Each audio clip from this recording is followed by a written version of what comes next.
ओम शांति। आज है 8 जून शिव बाबा की साकार मुरली। बाबा कहते हैं, मीठे बच्चे जिससे बाप को सभी पर तरस आता है, नफरत नहीं आती। ऐसे तुम बच्चे भी किसी से नफरत मत करो, रहम दिल बनो। क्या कहा बाबा ने? रहम दिल बनो। प्रश्न है, रहम दिल बाप का सारे विश्व के प्रति एक ही प्लान है, वह कौन सा है? उत्तर, सभी मनुष्य आत्माओं को तत्वों सहित पतित से पावन बनाना, मुक्ति और जीवन मुक्ति का वर्षा देना। यह एक ही प्लान बाप का है। तुम बच्चे बाप के मददगार हो। क्या हो? मददगार।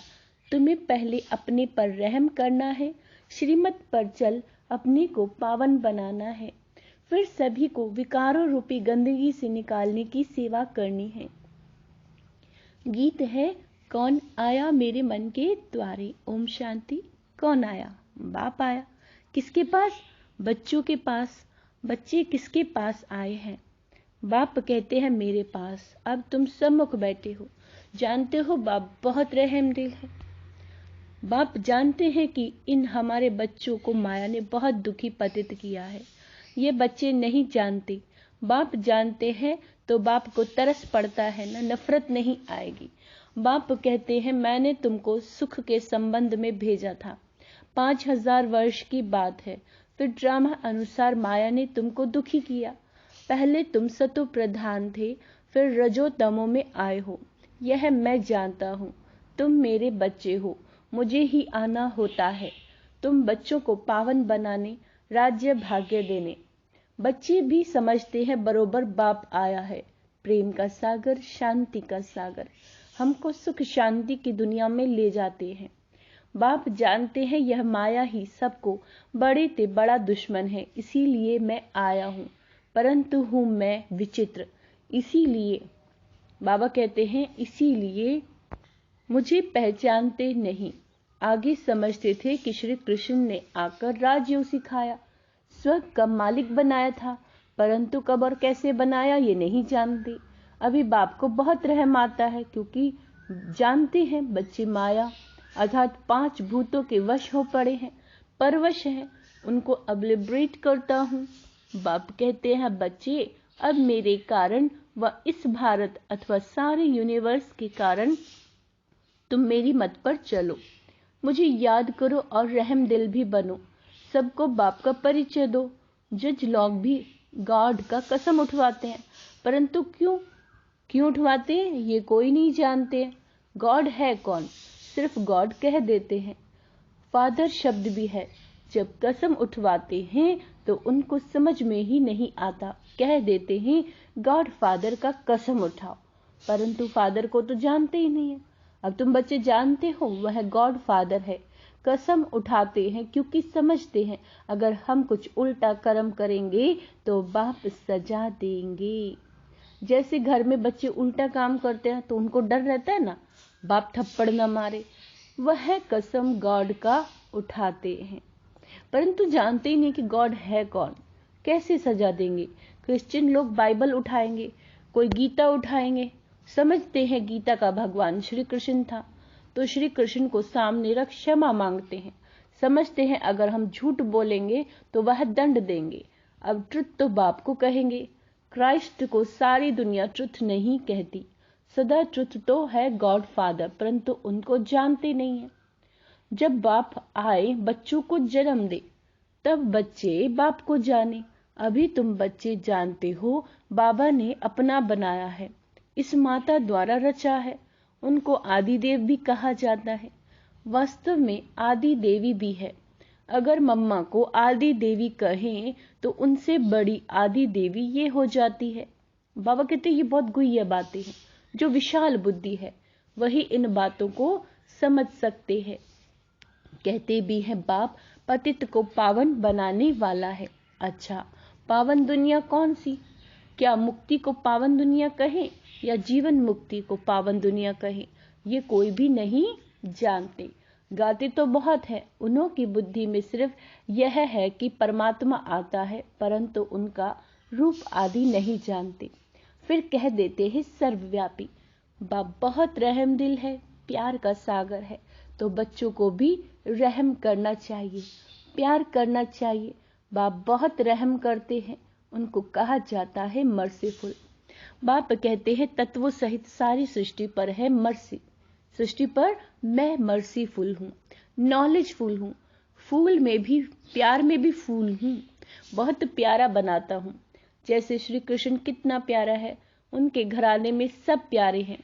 वास्तव में डिनाइस्टी हमेशा राजा की कही जाती है। किंग एडवर्ड की राजाई कहेंगे, प्रिंस ऑफ वेल्स की नहीं कहेंगे। प्रिंस फिर किंग हो जाता है। तो यह भी ऐसे है। क्रिश्चियन का कनेक्शन श्री कृष्ण की राजधानी से बहुत है। वह क्रिश्चियन लोग श्री कृष्ण की राजधानी से बहुत कमाते हैं। पहले श्री कृष्ण की राजधानी को अपने हाथ में ले लेते हैं, फिर कहते हैं श्री कृष्ण की कहें, अथवा लक्ष्मी नारायण की राजधानी थी ना, अब वे क्रिश्चियन श्री कृष्ण को विश्व की राजधानी दे देंगे। कितना वंडरफुल राज है। अब वो ही श्री कृष्ण की राजधानी को मदद भी दे रहे। आखिर सारी राजधानी श्री कृष्ण को देकर जाते हैं, इसीलिए श्री कृष्ण के मुख में मक्खन दिया है। ऐसे नहीं मक्खन का कोई गोला है। दो बंदर, बाबा कहते हैं दो बंदर आपस में लड़ते हैं। 5 विकार भी बंदर में मशहूर है। अभी तुम श्री कृष्ण की डायनेस्टी बना रहे हो। विश्व के मालिक पनी का मक्खन तुमको मिलना है। लेन देन का अथवा कर्मों का हिसाब किताब कैसा है? क्रिश्चियन के भी देखो, कर्म देखो, राजधानी लेकर फिर वापस देना। आपस में कितना लड़ते हैं। राजाई का मक्खन फिर भी तुमको मिलना है। तुम प्रिंस प्रिंसेस बन जाते हो। तुम बच्चों को भी, बाबा कहते हैं, बड़ा रहम दिल प्यार का सागर बनना है। नफरत नहीं लानी है। दुनिया में तो एक दो के लिए नफरत रखते हैं तथा राजा रानी प्रजा नंबरवार नफरत रखते हैं। आपस में लड़ेंगे मरेंगे। बाप बहुत अच्छी रीति समझाते हैं, इसमें घृणा की कोई बात नहीं। ये तो ड्रामा बना बनाया है। हर एक मनुष्य अपने को नीच पापी कहते हैं। मंदिरों में जाके अपने ऊपर नफरत करते हैं। महात्मा को पवित्र समझ उनके चरणों में गिरते हैं। आप पावन हो, हम पतित हैं। इन सब बातों को तो बाप ही जानते हैं। मनुष्य गॉड फादर के नाम पर कसम उठवाते हैं, लेकिन वह भी झूठा कसम हो जाता है, क्योंकि गॉड फादर को जानते नहीं। अगर गॉड फादर कहे कसम उठावे तो बुद्धि में आवे कि उनसे तो हमको वर्षा मिलना चाहिए। स्वर्ग क्या होता है ये किसी को पता नहीं। अरे तुम तो कहते हो फलाना मरा, स्वर्गवासी हुआ, तो कहाँ गया? कुछ भी समझते नहीं है। बाप को कोई के लिए नफरत नहीं है, सबके लिए प्यार है। बाबा कहते हैं अभी तुम बच्चे सम्मुख हो। बच्चों को खास बाकी जनरल समझते हैं। तुम बच्चों को पढ़ाकर जीवन मुक्ति देता हूँ और सबको मुक्ति धाम में ले जाते हैं। मेरा सब पर प्यार है। उस गवर्नमेंट के तो अनेक प्लान्स बनते रहते हैं। बाबा कहते हैं मेरा एक ही प्लान है, पतित मनुष्य को पावन देवी देवता बनाना। मनुष्य कहते भी हैं पतित पावन आओ, फिर उनको न जानने के कारण कह देते हम ही पतित पावन हैं। तो बाप समझाते हैं पहले तो बड़े से बड़ा चीफ जस्टिस की सर्विस करो। आज बाबा ने किसकी सर्विस कहा है? चीफ जस्टिस की सर्विस करो। उन्हें समझाना चाहिए आत्मा का बाप तो एक है, उनका कसम तुम क्यों उठवाते हो? क्या कसम उठाते समय श्री कृष्ण याद आता है? क्रिश्चियन से पूछो कि क्राइस्ट याद आता है, ये गॉड फादर। जानते हो कि पाप करेंगे तो दंड भोगना पड़ेगा, परंतु बाप दंड कभी नहीं देता है। क्या कह रहे हैं बाबा? कि बाबा कभी किसी को दंड नहीं देता है। वह करण करावन हार है। धर्मराज द्वारा सजा दिलाते हैं। गॉड तो मोस्ट विलेविड बाप है। वह झूठे कलंक लगाते हैं कि बाप ही सुख दुख देते हैं। तो क्या बेरहम है? गाते भी हैं मर्सीफुल। बाप कहते हैं मैं कैसे बेरहमी करूंगा? माया ने तुम्हारे पर बेरहमी की है, मैं तो उनसे छुड़ाता हूँ। माया ने तुमको श्रापित किया है, यह भी खेल है। सुखधाम को दुखधाम होना ही है। भारत ही दुखधाम था, भारत ही सुख धाम था और अब क्या है, दुख धाम है। बाबा फिर सुख धाम का मालिक बनाते, परंतु ऐसे थोड़ा ही कि दुख धाम का मालिक खुद ही बनाएंगे। बच्चे कहते हैं बाबा प्यार का सागर है, बाबा आपकी श्रीमत पर चल, हम अपने को पावन बनाएंगे, अपने पर रहम करेंगे। जितना टीचर से पढ़ेंगे उतना अपने ऊपर रहम करेंगे, नहीं तो नापास हो पड़ेंगे। अब तुम्हारी बुद्धि में अच्छी रीति नॉलेज है, तुम जानते हो नॉलेजफुल, मर्सीफुल, पतित से पावन बनाने वाला एक ही बाप है, तो उनकी श्रीमत पर चलना पड़े, अपनी मत पर चलना। बाबा ने कहा अपनी मत माना रावण की मत, श्रीमत पर न चल अपनी मत पर। वह किसी मनुष्य की मत पर चलते हैं तो धोखा खा लेते हैं। श्रीमत पर चल कदम कदम चले तो बेड़ा पार है। चढ़ाई बहुत ऊंची है, ध्यान देंगे, चढ़ाई बहुत ऊंची है। माया के तूफान किस्म किस्म से आते हैं, परंतु बाप को कोई नफरत नहीं है। क्या कहा बाबा ने? परंतु बाप को कोई पर नफरत नहीं है। बच्चों को भी ऐसा बनना चाहिए। अजामिल जैसी पापी तो सभी हैं। एक गीता में भी है ना कि मैं एक छोटा सा बच्चा हूं। जैसे कहते हैं ना कि मैं 1 मास का बच्चा हूं।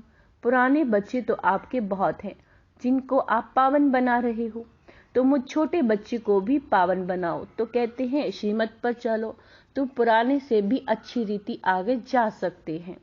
लिफ्ट भी तो मिलती है, देर से आने से तुमको शक्तियों का योगदान मिलता है। बाबा कहते हैं शक्तियां भी नंबरवार हैं। ऐसे नहीं कहा जाता तुम शक्तियों से बुद्धि योग लगाओ, नहीं, शक्तियों से तुम शंख ध्वनि सुनो। क्या कहा बाबा ने? शक्तियों से तुम शंख ध्वनि सुनो। बुद्धि योग बाबा से लगाना, बाबा को याद करो तो विकर्म विनाश होंगे। ढिंढोरा पिटवाना है, यहाँ कोई अंधश्रद्धा की बात नहीं। कॉलेज में कोई अंधश्रद्धा नहीं हो सकती। यह है God fatherly university. Knowledgeful God father बैठ बच्चों को पढ़ाते हैं। तुम्हारी एम ऑब्जेक्ट है, हम मनुष्य से देवता बनेंगे। क्या बनेंगे? देवता। वह मनुष्य से बैरिस्टर बनते हैं, तो बुद्धि योग बैरिस्टर के साथ रहता है, डॉक्टर के साथ नहीं रहता। यह भी कॉलेज है कि अंधश्रद्धा एम ऑब्जेक्ट है ना। गॉड फादर हमको पढ़ाते रहते हैं। गीता में भगवानुवाच्य परंतु भगवान कौन है यह गीता वाले भी नहीं जानते। यह ब्रह्मा भी कहते हैं हम भी गीता पढ़ते थे।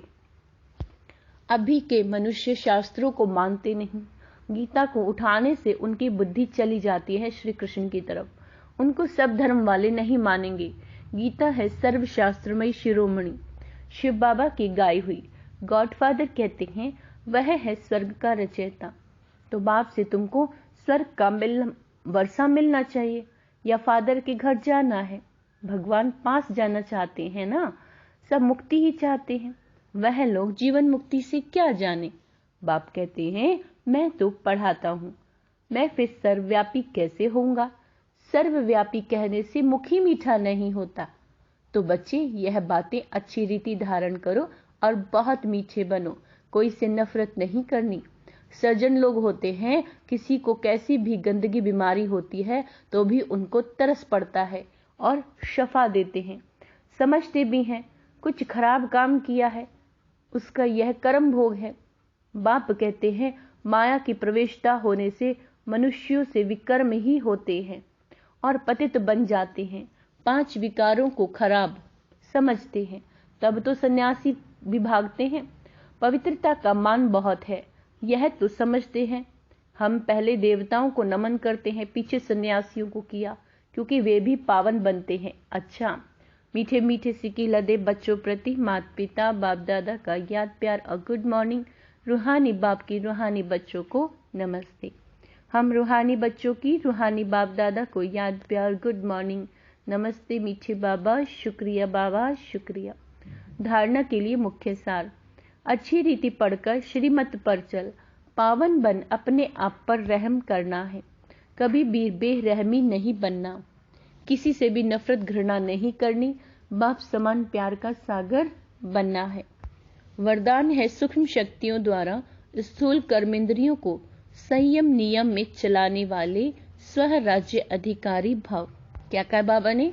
जो सूक्ष्म शक्तियां हैं उनके द्वारा अपनी कर्म इंद्रियों को संयम और नियम में चलाने वाली स्व राज्य अधिकारी भव। सबसे पहले बाबा कहते हैं, सबसे पहले अपनी सूक्ष्म शक्तियों के रिजल्ट को चेक करो। जो विशेष मन, बुद्धि और संस्कारों पर कंट्रोल रखते हैं उन्हें ही स्व राज्य अधिकारी कहा जाता है। यह सूक्ष्म शक्तियां ही स्थूल कर्मेंद्रियों को संयम और नियम से चला सकती हैं। जो अपनी सूक्ष्म शक्तियों को हैंडल कर लेते, ध्यान देंगे सभी, जो अपनी सूक्ष्म शक्तियों को हैंडल कर लेते हैं वे दूसरों को भी हैंडल कर सकते हैं। स्व के ऊपर कंट्रोलिंग और रूलिंग पावर सर्व के लिए यथार्थ हैंडलिंग पावर बन जाती है। फिर से सुनो, स्वयं के ऊपर कंट्रोलिंग और रूलिंग पावर सर्व के लिए यथार्थ हैंडलिंग पावर बन जाती है। स्लोगन है, जिनके साथ 1000 भुजाओं वाला बाप है वो कभी दिल शिकस्त नहीं हो सकते। शुक्रिया बाबा, शुक्रिया। ओम शांति।